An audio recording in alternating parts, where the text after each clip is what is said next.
做一场没有终点的梦，又能怎样？硝烟从未散场，又怎样？纵然百孔千疮，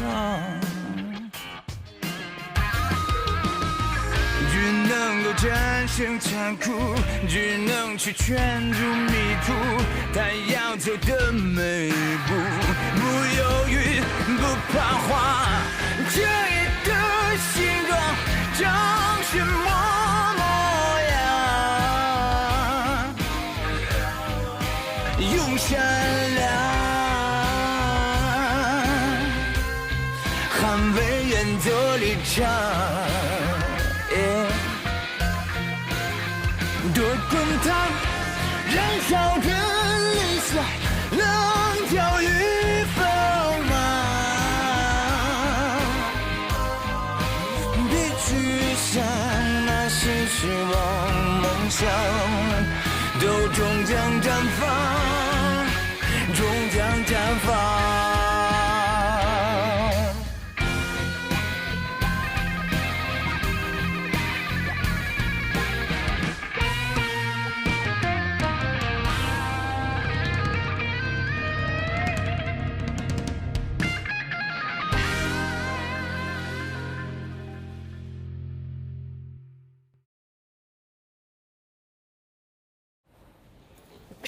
罗老师，我会找时间和麦飞解释的。解释什么？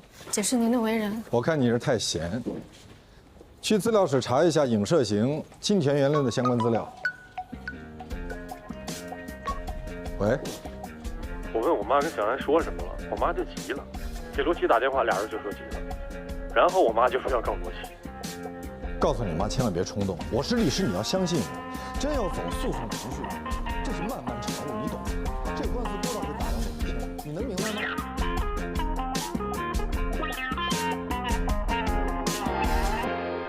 小希，你都知道了吧？明天咱们俩一起去见马龙。我明天还要去立案呢。不，那个事儿已经交给郑芒了。没有人跟我说。那我现在跟你说了，罗宾已经同意了。哎，这都很正常，案子是案子，友谊是友谊，而且我觉着你接了肖凯丽，还比其他人接了更好。出去。今天我……哦，对不起。把门关上。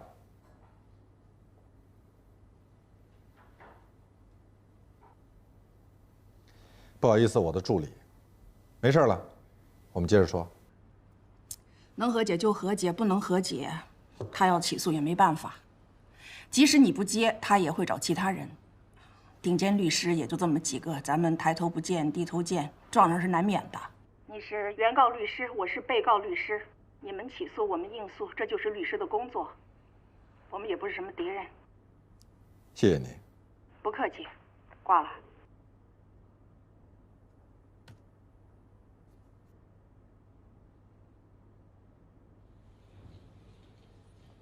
黛西呢？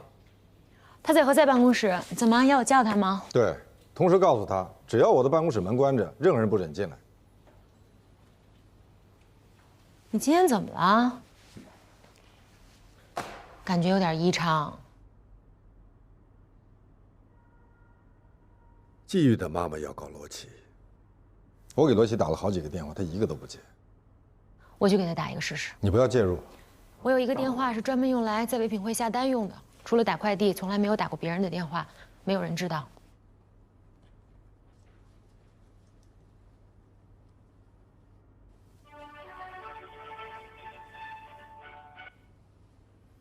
喂。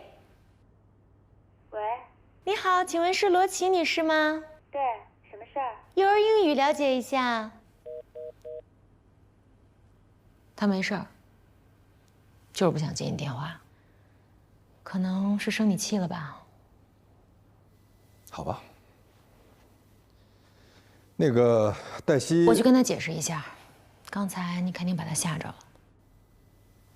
有吗？你发起火来，连我都得躲着你。我发过火吗？对你。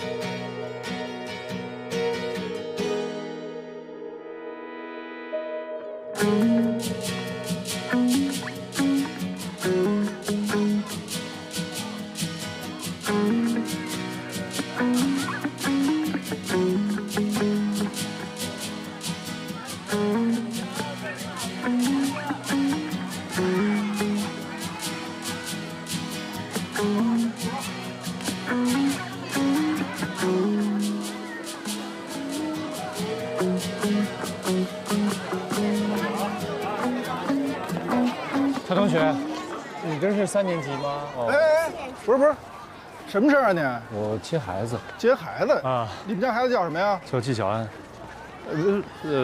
罗小安。到底叫什么小安啊？我姓纪，孩子他妈姓罗，所以这都差不多吧？什么叫差不多？你连自己孩子姓什么都不知道，你跟他什么关系啊？我是孩子父亲，我接孩子，我孩子父亲接孩子啊，跟你们一样。留下好人，我跟你说。你看，哎，说不出来了吧？你不能走，家长都注意啊！来，看好自己的孩子。同志，弄好他必须说清楚，你不能走。保安来，保安来，保安，怎么了？我接孩子。抓他！你怎么了？你干什么呢？你这。你干嘛？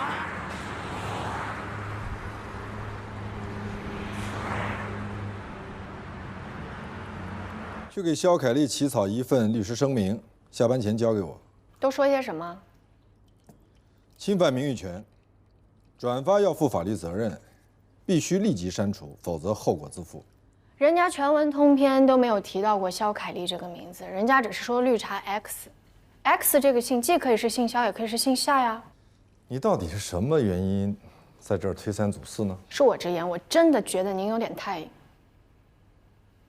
太不爱惜羽毛了。鸟如果太爱惜羽毛，就只能关在笼子里。我不明白，您为什么非要替肖凯丽这种人发律师声明呢？你不明白的事情太多了。如果文章中提到的所有的事情他都做了，那他有什么好声明的？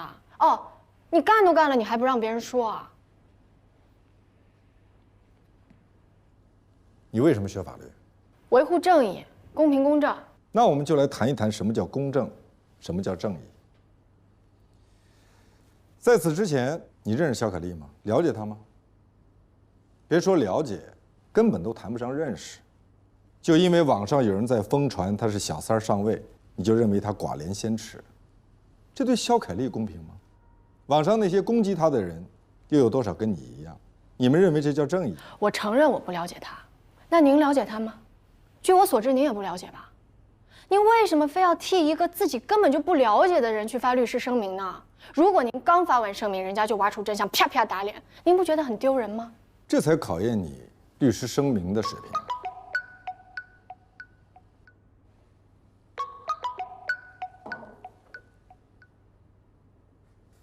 喂，您是罗律师吗？我是。我们这儿是望京派出所，请问您是季玉先生的律师吗？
喂，蓉蓉，我一直给你打电话，你怎么不接呀？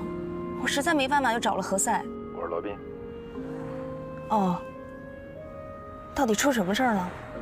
没事了，小误会，真的没什么事儿，放心吧。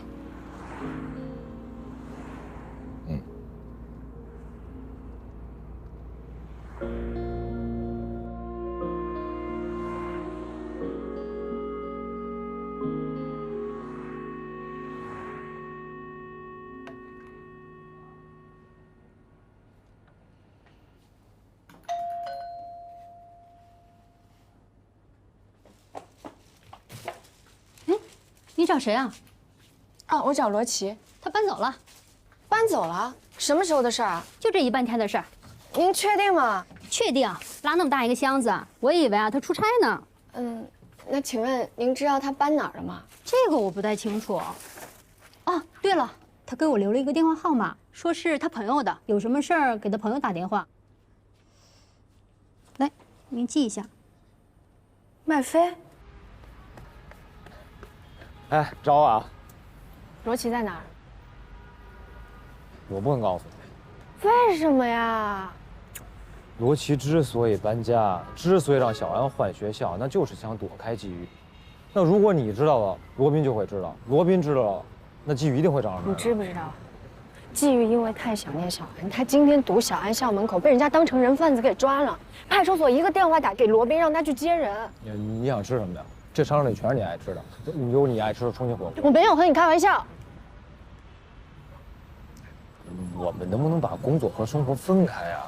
你怎么这么无动于衷啊？啊！剥夺一个父亲见孩子的权利，你不觉得太残忍了吗？那你让法院告吧，你去让告罗琦吧。如果他支持他的诉讼请求，他判下来了。麦飞，你太不近人情了吧？我怎么不近人情啊？我只是个律师，我能做当事人的主吗？那你可以起码建议一下当事人吧。你怎么知道我当时没建议呢？行，你告诉我罗琦在哪儿，我去说服他，行吗？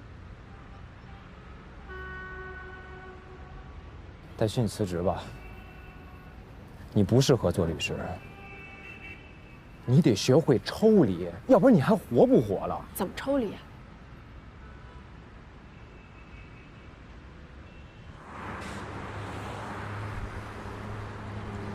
好多人都转咱们的律师声明了，都已经上热搜了。这就是当初为什么麦飞和廖佳敏劝你不要去理会。我才不管事儿大，我就是要告他。那就先挑几个罪大恶极的告一下，敲山震虎。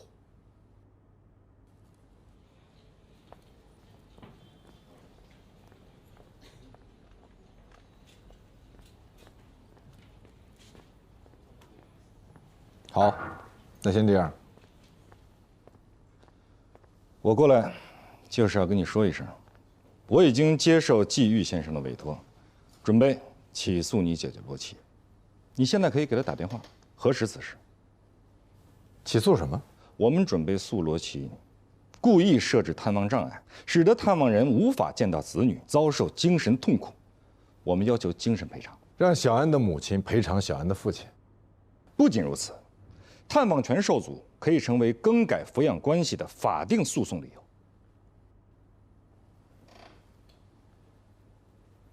你是要把小安从他母亲身边夺走，这是你姐姐罗琦咎由自取。我不会让你这么做的。咱们俩在同一间律所，我已经接受了季玉先生的委托。根据利益冲突原则，除非你从全景辞职离开全景，不然你不能做罗琦的律师。而你姐姐罗琦现在的律师是你的学生麦飞，我一定要给他一个沉重的打击，因为他至今不接受调解，也不告诉我们你姐姐和小安她在哪儿。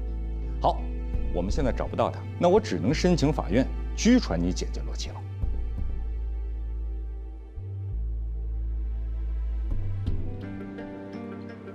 还有件事儿，我本来不打算告诉你，但是我现在就想告诉你了。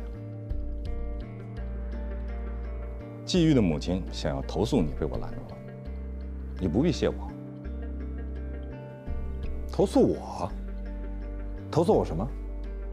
老太太怀疑你是在故意拖延时间，因为据我们所知，你姐姐罗琦打算要把小安送到国外去，所以我们必须马上起诉，刻不容缓，把你所耽误掉的时间都夺回来。而你呢？你作为一名律师，你假装去帮助季玉，骗取她的信任，而你实际是在帮着你姐姐转移和藏匿孩子。季玉找我的时候，他就知道罗琦是我的姐姐，我为什么要去骗取？也许他想象不到，你搞不定你姐姐，你更不舍得起诉她。好，我来做你搞不定的事情，你做好准备，等你姐姐败诉的时候，给她递纸巾吧。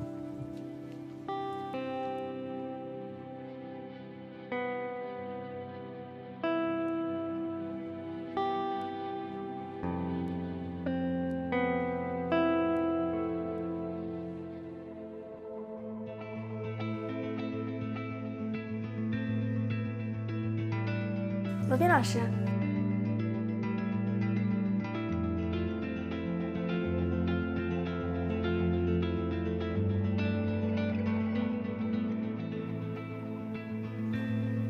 哎，罗老师，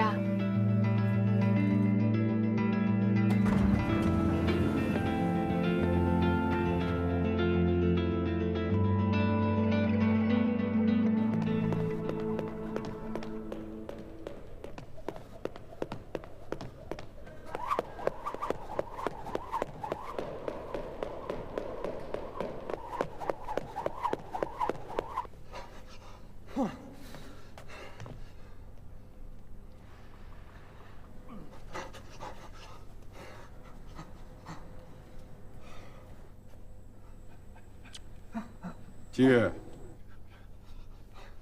季玉，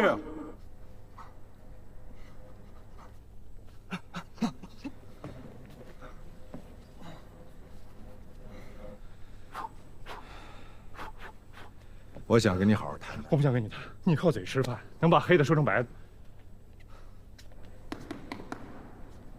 把黑的说成白的都是没饭吃的，牢饭除外。你闭嘴！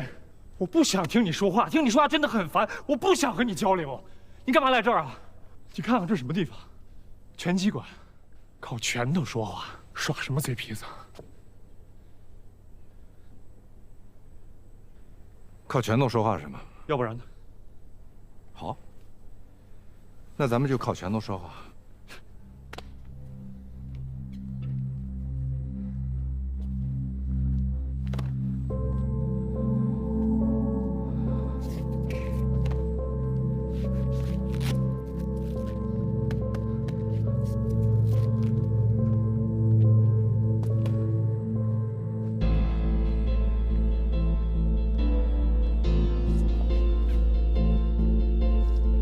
听我的，不要起诉。我就是太相信你，就是要起诉。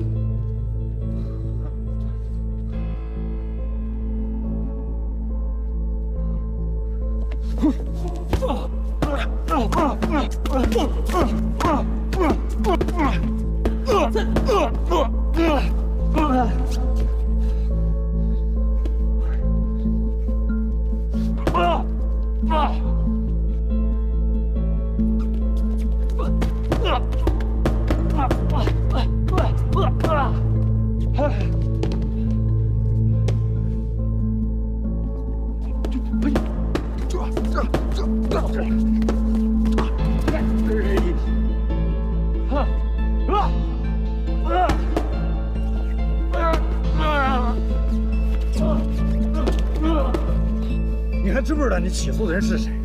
那是你女儿的妈妈。我是被罗琦逼的，我要见小安，我不管付出什么代价，我也不管别人付出什么代价。啊！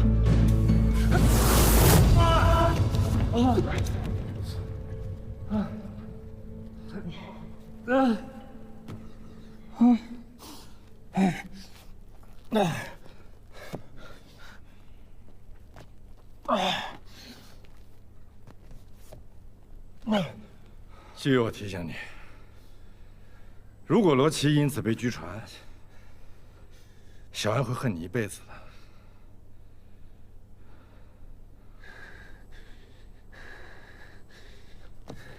你考虑清楚了。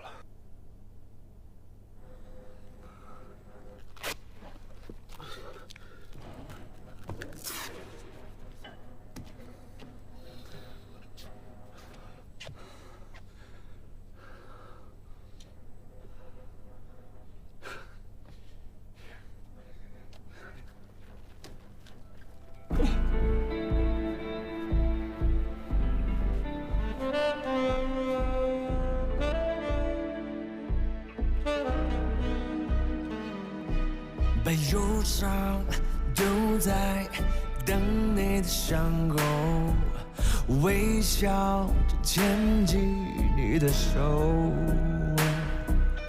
温暖的陪着你走，把孤独留在等你熟睡以后，把彷徨踩在冰冷的街头，让我把黑暗都带走。我的爱只需要感受，人间繁华，旋转木马，我都陪在你左右。我的爱需要你用一生来感受，什么都不说，只需要你安心的守候。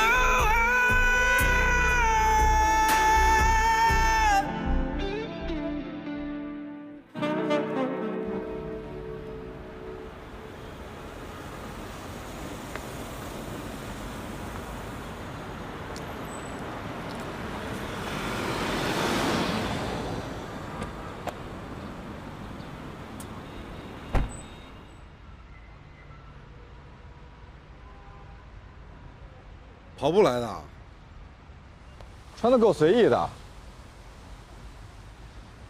看来你的拳击水平还是有待提高啊。拳头能解决问题，谁找你们律师啊？所以你还是感谢法治社会的，否则你早被打死了。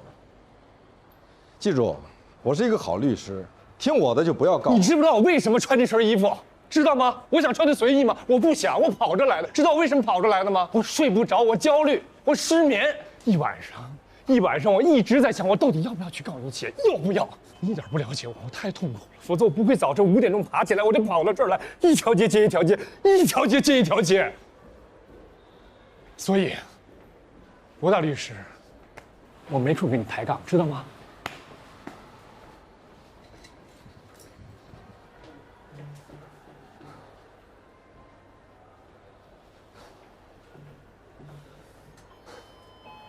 哎，等一下，哎，早上好，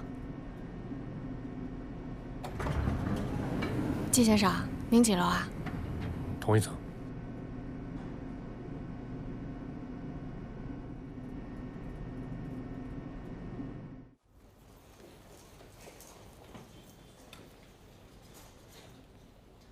自从你跟我说了我不懂感情之后，我认真的反省了一下自己。反省的结果呢？我懂感情，我能够体会到季玉作为一个父亲的痛苦。作为一个父亲，是有权利探望自己的子女的。探望权，又称见面交往权，是指离婚之后不直接抚养子女的父亲或母亲的一方，享有与未成年子女的探望、联系、见面、交往和短期共同生活的权利。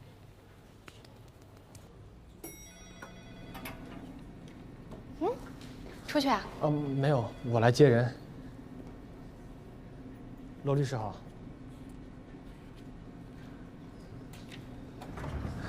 季先生是吧？这边请。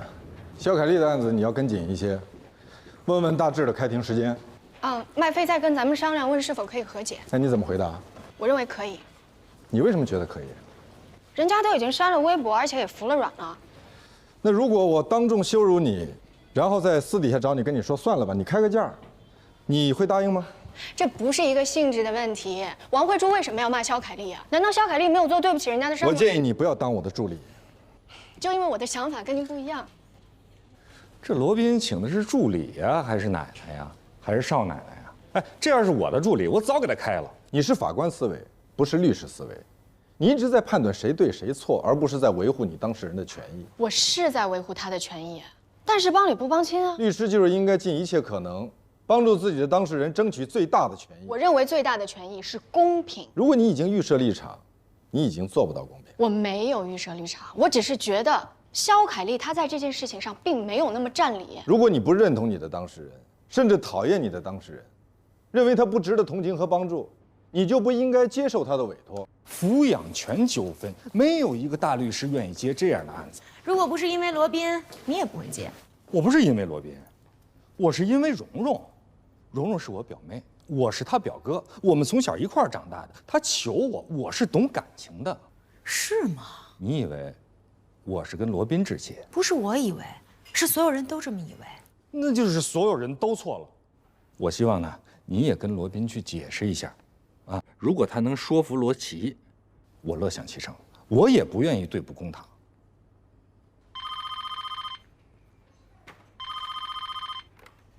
喂，你好。罗宾今天都有什么事儿？他现在正在和他的助理激烈的讨论问题。我不是在跟您争辩，我是在跟您模拟，一旦起诉肖可丽，她会遇到什么。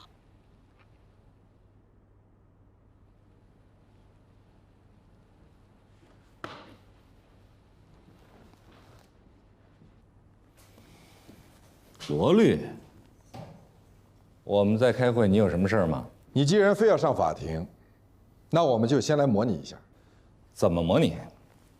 你还是原告律师，你是原告，我是被告律师。我来模拟被告。那谁模拟法官呢？丽娜。丽娜不行，一旦她行使了自由裁量权，那你不张嘴你就胜诉了。我来吧。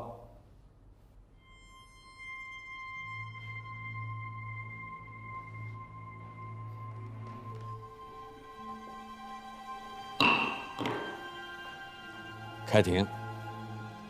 原告的委托代理人。被告罗琦与我当事人原是夫妻关系，后因夫妻感情破裂，协议离婚。但被告多次无端阻止我的当事人探望孩子，甚至是藏匿孩子，导致我当事人无法行使探望权，严重影响了孩子的身心健康。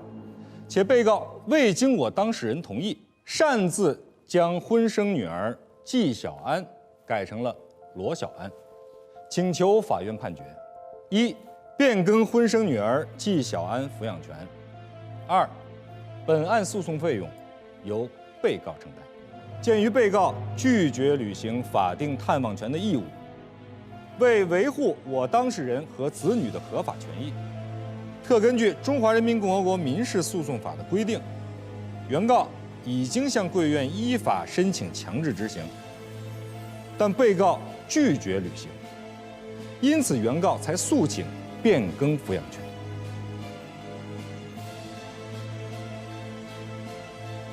被告的代理人有什么意见吗？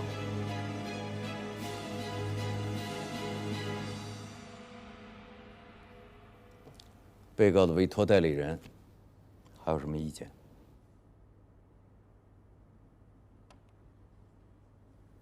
我的当事人依法提起反诉。我国婚姻法明文规定，探望权可以被终止。婚姻法第38条规定，如果行使探望权有不利于对子女身心健康的情形的，当事人可以申请人民法院终止其探望权。你等等啊！我去探望我自己的孩子，怎么就影响他的身心健康了呢？照你的意思是说，这两个人离婚了，不看孩子是对的，看孩子反而是错了？不是说你探望孩子不对，是说你探望孩子对子女的身心健康不利。不是，我还是没明白，怎么我去探望我的孩子，我就影响他的身心健康了呢？我十恶不赦吗？我做错什么事儿了吗？罗宾，你知道小安对我多重要，你知道的。请当事人保持冷静，控制情绪，保持冷静。法庭啊，坐。有一天，你把孩子接到你家，然后你突然中午有事儿你就出去了，就把孩子丢给了奶奶。奶奶告诉小安说，你爸爸帮你找了一个新妈妈，以后你就有2个妈妈了。孩子从你家回来之后就一直情绪低落，学习成绩下降，而且还经常做噩梦，这严重影响了孩子的身心健康。你有什么证据证明奶奶说了这种话？别，何律师，你先停一下。关于这件事情，我求证了我母亲，老太太说了，她当时跟孩子说这些话的初衷是想孩子知道，1个妈妈代表1份爱，2个妈妈代表2份。有很多人爱这个孩子有什么问题啊？事实上，这给孩子造成了很大的心理压力和精神负担。那照你这么说啊，只要是爷爷奶奶说了哪怕是1句半句让孩子不高兴不开心的话，那么爷爷奶奶这一支的人就都失去了探望权了吗？对啊，这没有道理啊！按你这逻辑说的话，90%的爷爷奶奶没有资格去看孩子了。探望权是探望权人的合法权利，应该受到法律保护，不能因为爷爷奶奶说了一句容易引起起疑的话，就剥夺探望权人的法定权利。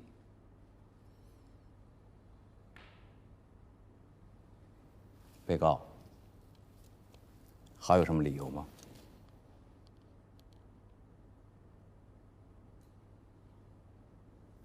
原告离婚后长期酗酒，患有酒精依赖。根据婚姻法第38条第3款，探望权人有酗酒、吸毒、赌博等恶习，并可能危及到子女的安全的，可以向法院申请终止其探望权。被告代理人对我当事人的指责完全是无中生有，没有任何事实依据。我的当事人请求法院判决变更抚养权，完全是因为被告罗琦情绪暴躁，在工作单位与同事经常发生矛盾，被怀疑有精神方面的疾病。我们去调查了他的原单位，我们这儿有他的人事总监的一份报告。他的人事总监亲口说，为了让这个人走，他们宁愿花更多的钱。这是该名人事总监的书面证词。卑鄙！这个明明是他们违反劳动法在前，他们不得不赔偿。请当事人控制情绪。根据最高人民法院关于人民法院审理离婚案件处理子女抚养问题的若干具体意见第16条规定了4项具体的法定事由：父母一方与子女共同生活，对于子女的身心健康确有不利影响的，对方可以变更抚养关系，应给予准许。原告的证人证词是不能被信赖的。该名证人和罗琦女士有私人恩怨，属于公报私仇。罗琦去看过心理医生，看过心理医生，恰恰是说明他非常重视自己的心理健康。但是酗酒是严重不利于孩子的身心健康。偶尔喝多几次，那不能算是酗酒。不是偶尔喝多，是经常喝多。原告醉酒之后常有暴力倾向，曾多次酒精中毒致精神障碍。就算是酗酒又怎么了？贝多芬的父亲他也酗酒，还经常醉打贝多芬，这能说明什么？那您的意思是，父亲酗酒是有利于孩子的成长了？我是说，不能仅仅凭父亲酗酒就断定对孩子的成长是不利的。中国古代还有一句话叫做“棍棒底下出孝子”呢。那您是被您父亲打多了还打少了呀？请保持肃静。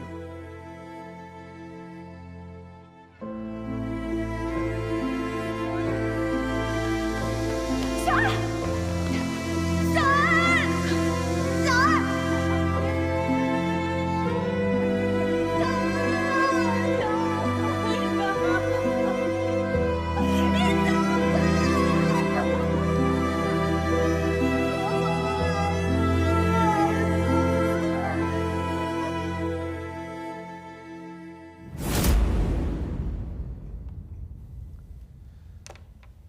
就在前几天，原告还醉倒在我家，这是我家客厅用于防盗的监控，请大家看监控录像。不让我进去，我说谁是小安？我说季小安是我孩子。请问跟这样的一位父亲生活在一起，是否有利于未成年人成长？罗宾，你不觉得很卑鄙吗？我赌博吗？我吸毒吗？我只是喝点酒而已，其他我还做什么了？你说我有暴力倾向，我打过小安吗？你是我最信赖的朋友，你录这些乱七八糟的东西干什么？你让我在这难堪。我是在给你实弹演习，实弹演习。打官司就是上战场，开庭就是开战。还告吗？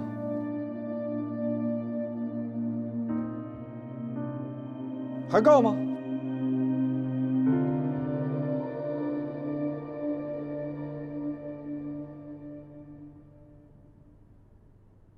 我觉得就不要让我们家继续出庭了。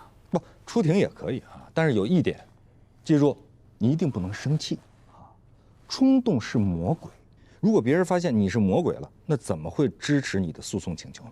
有一个阶段我是天天喝酒，后来还是罗宾帮我找的医生看的。但他那时候知道我为什么每天喝酒，我一夜之间失去了所有的东西，他不能拿这事儿来伤害我，他不能。哎，我教教你了啊，你别说这些事儿，好不好？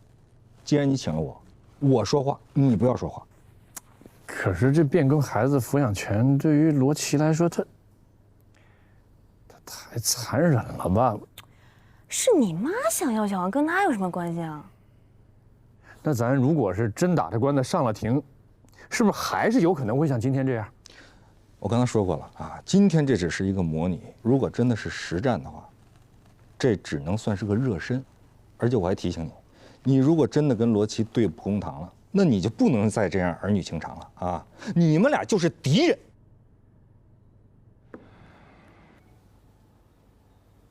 外姐啊，我想你给罗琦一点时间，让他静一静，空一空。他现在不想让你找到他，你找到他又能怎样？姐，无论如何，我们两个人见面聊一聊好吗？他把孩子藏起来，肯定是因为怕季玉找着孩子抢走了藏起来，只是先下手为强而已。罗老师，我知道罗琦姐在哪儿了，在哪儿？跟我走。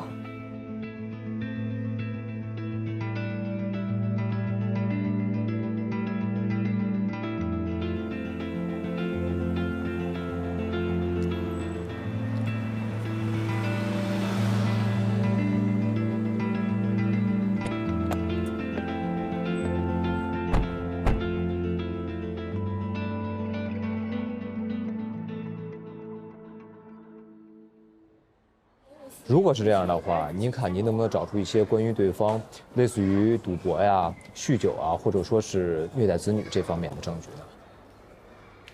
这不合适吧？我其实就是不想让他见我孩子，但是我也没想置他于死地啊。罗姐，您的心情我非常能理解。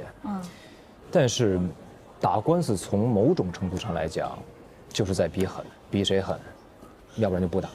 我确实不想打官司，本来挺好的，各走各的路。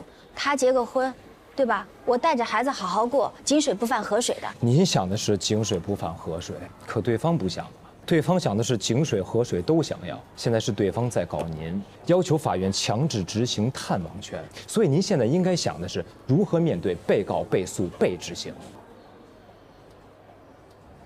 那我能全权委托你吗？不能。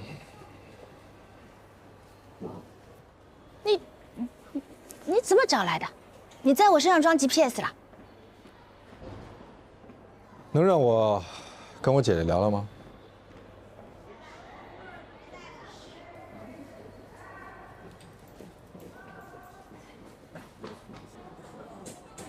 我想跟你好好谈谈。我都找律师了，你要谈跟他谈，你跟我老谈什么谈呢？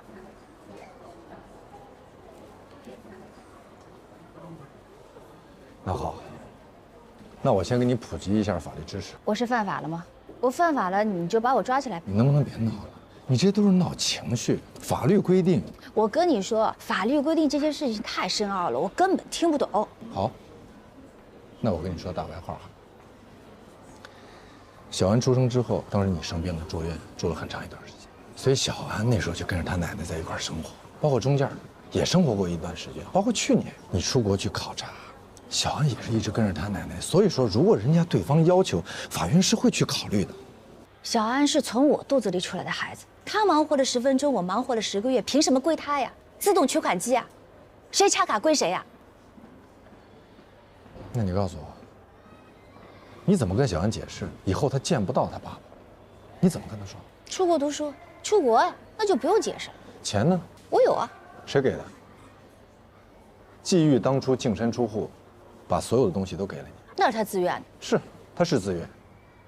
可是他之所以自愿，是因为他想让你跟小安你们俩能过得好一些，能安上一些。他绝对不会想你带着孩子远走高飞，从此以后见不到自己的女儿了吧？